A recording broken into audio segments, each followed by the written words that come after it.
Alright, welcome to the second video on transcription. This one will be quite short because we're really just kind of tying up some loose ends. So what we want to look at here is in a prokaryotic cell how transcription is different than in the eukaryote. So what we went through last time was really eukaryotic transcription. And now we're going to just take a quick look at prokaryotic. So what's going to happen is that from our promoter, right? So if we look at this, we're moving along the DNA like so. Maybe the promoter sequence is back here and we started transcribing it.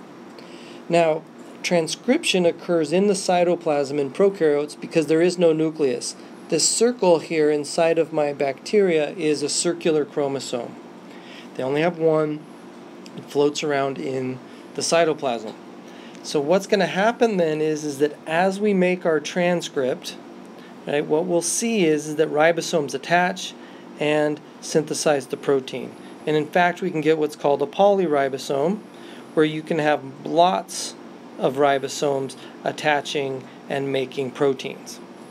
So what this means for the bacteria is that when it needs to synthesize a protein, it can do so very rapidly, right? It's not going to have to edit the mRNA. It doesn't have to export the mRNA from the nucleus. It simply transcribes and translates. And so it makes proteins really fast. Now in the eukaryotic cell, all right, what we have to do is we have to edit the mRNA. So if we look at our DNA here, and so this is my DNA, sorry about that, this is my DNA, and what we're going to do is we're going to see that the gene is made of exons and introns. Exons refer to the expressed portions of the gene. Introns are the intervening sequences. So they basically intervene in between the actual coding sequences. So what we need to do is we need to cut out the introns and splice together the exons. So we transcribe this entire DNA sequence. We have introns and exons together. We add what is called a 5' cap, we'll talk more about that in a second, and a poly A tail.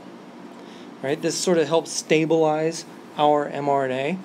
We are now going to cut out the introns, the light pink, and we are going to splice together the exons, the expressed pieces.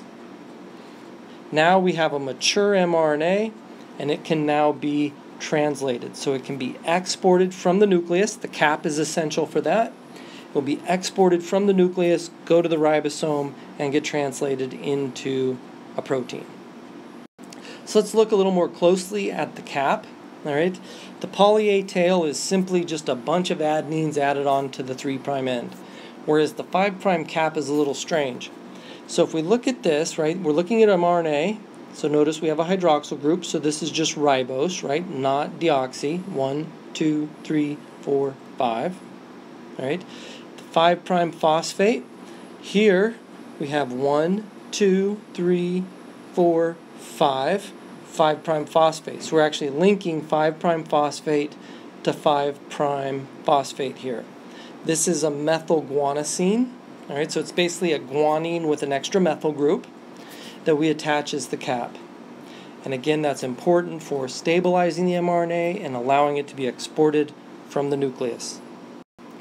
Finally, we want to look at something called alternative splicing, not slicing, alternative splicing. So what we want to look at here is here's my gene at the top. All right, so this is my gene. And we have exon 1, exon 2, exon 3, exon 4. So we make a primary transcript that contains all 4 exons. Now when we go to splice though, protein A ends up with E1, E2, and E4. E3 is an exon, or sorry, an intron, and it gets removed. All right?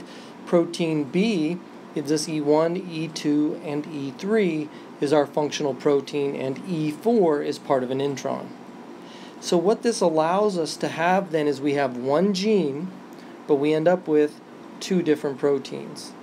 All right? And when they looked at the human genome, they actually found that there were fewer genes than they thought. would exist there, because what we actually end up with is alternative combinations of exons from a given gene, often. All right, so those are sort of a few things that have to occur at the end of after transcription to really allow us to express a gene and have a functional mRNA in a eukaryote.